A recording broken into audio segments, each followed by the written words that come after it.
नमस्कार।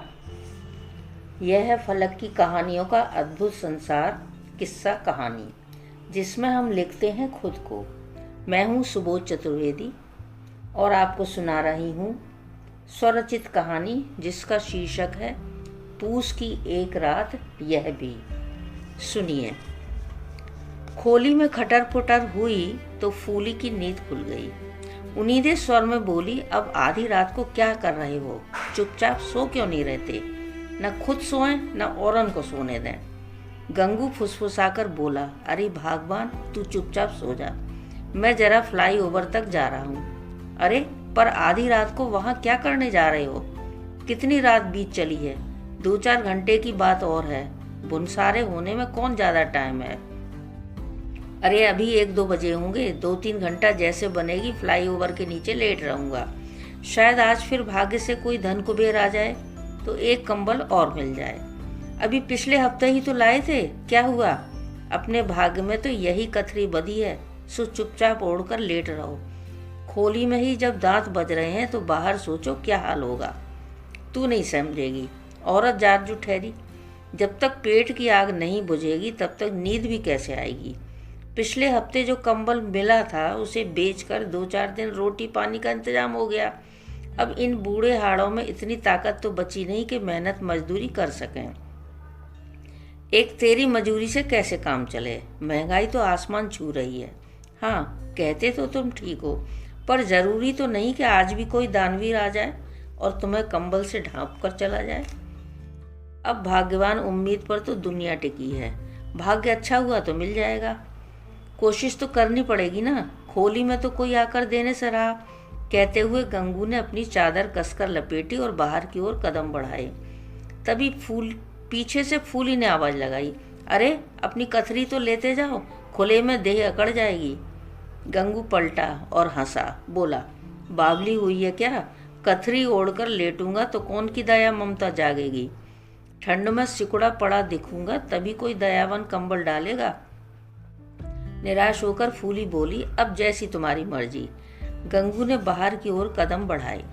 बाहर निकलते ही सर्द हवा के थपेड़ों से सामना हुआ। उसके मुंह से एक शीतकार निकल गई। पतली सी चादर को अपने इर्द गिर्द कसकर लपेटा, आगे बढ़ा, साथ में अपनी लठिया ले ली। सहारा भी थी, साथ ही कुत्तों से बचाव का साधन भी।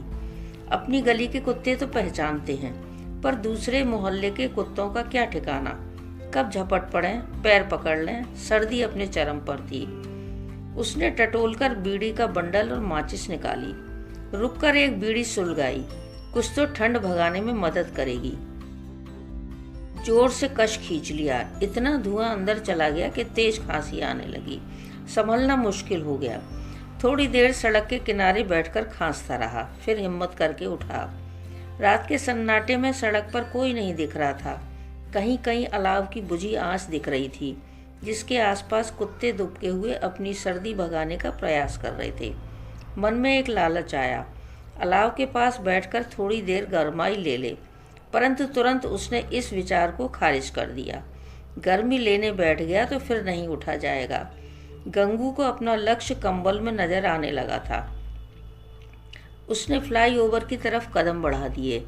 वह जल्दी से जल्दी वहां जाकर लेट जाना चाहता था, पर क्या करे, यह बुढ़ापा भी कैसा दुखदाई है। जल्दी पैर ही नहीं उठते, बूढ़ी हड्डियां कपकपा रही हैं। लगता है आज के बाद अब सर्दी जैसे पड़ेगी ही नहीं। अपने आप से बात करता हुआ गंगू आगे बढ़ता गया। जब अपनी गली से निकला था तो 2-4 कुत्तों ने कूं कूं करके अपनी उपस्थिति दर्शाई थी, पर साथ देने की उठाने की जहमत नहीं उठाई। घर से चलते समय जो उत्साह साथ था वह ठंड में कहीं जमता जा रहा था। मन दुविधा में फंस गया। ठंड पीछे घर की ओर धकेल रही थी तो जरूरत आगे की ओर। हृदय में एक आशा बलवती हो उठे। यदि आज भाग्य ने साथ दिया तो जरूर कोई न कोई दानवीर निकल आएगा। 2-3 घंटे की तो बात है, किसी भी तरह काट ही लेगा। इच्छा विजयी हुई। गंगू के कदमों में दृढ़ता आ गई। फ्लाईओवर सामने दिखने लगा था। इमारत का निर्माण कार्य चल रहा था। चारों तरफ से खुला था, पर ऊपर से तो ढका था। वहीं दुबक कर लेट जाएगा। उसके जैसे 2-4 पहले से पड़े होंगे। पीछे न जाने कहां से 2 कुत्ते निकल आए। पहले तो भूखे, फिर दोस्ती का हाथ बढ़ाकर साथ साथ चलने लगे। गंगू को भी अच्छा लगा, चलो उसके अकेलेपन का साथी इस निर्जन रात्रि में कोई तो है। उसने भी प्यार से उन्हें थपथपाकर आश्वस्त कर दिया कि डरने की कोई जरूरत नहीं है। एक ठिया पर आकर वे दोनों कुत्ते वहीं रुक गए। शायद उनकी सीमा वहीं तक थी, पर उसे अच्छा लगा।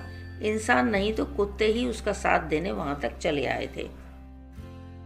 फ्लाईओवर के नीचे 4-6 लोग घुटनों को पेट में घुसाए पड़े थे। वह भी अपनी योजना के मुताबिक उन सबके बीच जगह बनाकर चुपचाप लेट गया। जैसे जैसे रात गहराती जा रही थी, ठंड बढ़ती जा रही थी। अब इन बूढ़ी हड्डियों में सर्दी सहने की ताव नहीं बची थी। बहुत जल्दी उसके दांत बजने लगे। जितना वह चादर को अपने इर्द गिर्द लपेटने की कोशिश करता, उतनी ही वह छोटी होती जा रही थी। पैर ढकता तो सिर खुल जाता। सिर ढकने की कवायद में पैर खुले जा रहे थे। बाकी जो व्यक्ति वहां लेटे थे, शायद सभी बेघर-बार थे। उन्हें ऐसे खुले में सोने की आदत रही होगी, परंतु गंगू तो अपनी खोली छोड़कर आज यहाँ लालच में आ गया था। पिछली बार इतनी ठंड नहीं थी, थोड़ी सी परेशानी हुई थी पर झेल गया था। पर आज तो मरी हुई नानी याद आ रही है। हे भगवान, आज की यह रात किसी तरह निकल जाए, फिर कभी ऐसी गलती नहीं करेगा। धीरे से उसने अपने कानों को हाथ लगाया, फिर ही मन बुदबुदा उठा, आज खाई सुखाई, आगे खाऊं राम दुहाई। पास लेटे लोगों में किसी किसी की नाक बज रही थी। उसे हैरानी हो रही थी कि इतनी भयानक सर्दी में कोई कैसे सो सकता है। अभी अभी घंटा घर ने 3 बजाए थे। सर्दी अपने यौवन पर पहुंच चुकी थी। घंटा बजकर समय के आगे बढ़ने की सूचना दे रहे थे, पर गंगू को लग रहा था जैसे समय उसके लिए ठहर गया है। उसे याद आने लगा, फूली ने तो उसे रोकने की कितनी कोशिश की थी, पर वही अपनी जिद में चला आया। आज शायद उसका भाग्य खराब है। अब तक कोई भी दानी कंबल बांटने नहीं आया था। अब इन शहरों में नया चलन देखने को मिल रहा है। पहले दानी लोग मंदिरों में जाकर कंबल रजाई बांटा करते थे, पर धीरे धीरे उन्हें लगने लगा कि इस तरह सही जरूरतमंद लोग नहीं ले पाते हैं, तो एक नया तरीका निकाल लिया। आधी रात को गाड़ी में रखकर देने को निकल पड़ते हैं। जो भी ठंड में सिकुड़ा दिखा, चुपचाप उस पर डालकर चल देते हैं। ऐसा वे ही लोग करते हैं जो दान का दिखावा नहीं करना चाहते। अब मन कर रहा है किसी तरह उठकर किसी बुझे अलाव के पास चला जाए, पर उठने की भी हिम्मत नहीं बची। किसी तरह राम राम कर कर यह रात कट जाए। अब यह स्थिति गंगू के लिए असहनीय हो गई। धीरे धीरे नीम बेहोशी सी छाने लगी।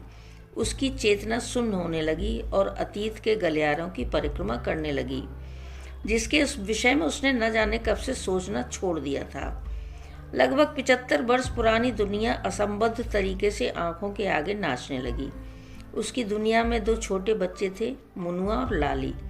उसने देखा दोनों गांव में खेतों की मुडेर पर भागते जा रहे हैं। वह आवाज देता उनका पीछा कर रहा है। वे दोनों खिलखिलाते भागे जा रहे हैं। साथ ही पीछे पीछे मुड़कर देखते हुए आवाज लगा रहे हैं, हमें पकड़ो बाबू। वह हाथ बढ़ाता है, पर हाथ शून्य में लटका रह जाता है। दृश्य परिवर्तन होता है। फूली बहू बनकर दहलीज पर खड़ी है। औरतों का जमघट लगा है। हंसी ठिठोली हो रही है। उसकी बहन कुसुम दरवाजा रोके खड़ी है। हंसती हुई कहती है, पहले हाथ पर नेक धरो भैया। तभी घूंघट में डरा सहमा सा फूली का चेहरा नजर आता है। तभी दिखता है वह शहर जा रहा है। फूली रोकना चाह रही है, पर उसके मुंह से आवाज नहीं निकल रही। वह उसे छोड़कर चला आया है। तभी देखता है फूली दोनों बच्चों का हाथ थामे सामने खड़ी है। पूछती है, हम लोगों को किसके सहारे छोड़कर चले आए थे? सर्दी की वजह से लगता है जूड़ी चढ़ाई है। दांत बजने लगे हैं। अस्फुट स्वर में निकलता है मुनुआ, पर मुनुआ तो कहीं दिखाई नहीं देता। हाँ, याद आया, वह तो बरसों पहले उन्हें बेसहारा छोड़कर चला गया था। अब मुनुआ कहाँ है? एक बार नदी में दोस्तों के साथ नहाने क्या गया, लौटकर नहीं आया। 2 दिन बाद उसकी लाश उतराते हुए मिली थी। दिल पर पत्थर रखकर किसी तरह उसकी माँ को संभाला था, पर आड़े वक्त में तो याद आता ही है। आज वह होता तो गबरू जवान होता, उनके बुढ़ापे का सहारा। पर जिसकी तकदीर में भगवान ने दुख लिखकर भेजे हों, वह सुख की कामना करे भी तो कैसे? फूली फूली आर्त स्वर में गंगू के मुंह से निकल रहा है। कैसे भी आकर मुझे ले जा। जानता हूँ तूने आने के लिए मना किया था, अब उसी का दंड भुगत रहा हूँ। अब की बार माफ़ कर दे, वादा ले ले, हमेशा तेरा कहा मानूंगा। फूली तक उसकी पुकार नहीं पहुँच रही है। आसपास लेटे हुए लोग भी भला कहाँ सुन पा रहे हैं। घंटे समय की सूचना देते रहे, पर गंगू के लिए वक्त वहीं ठहर गया। उसकी देह अकड़ चुकी थी। एक कंबल की आस अधूरी ही रह गई, क्योंकि उस रात कोई भी दानवीर उस तरफ नहीं आया था। गंगू सर्दी गर्मी दोनों आपदाओं से सदा के लिए मुक्त होकर स्वर्ग आरोहण के लिए निकल चुका था।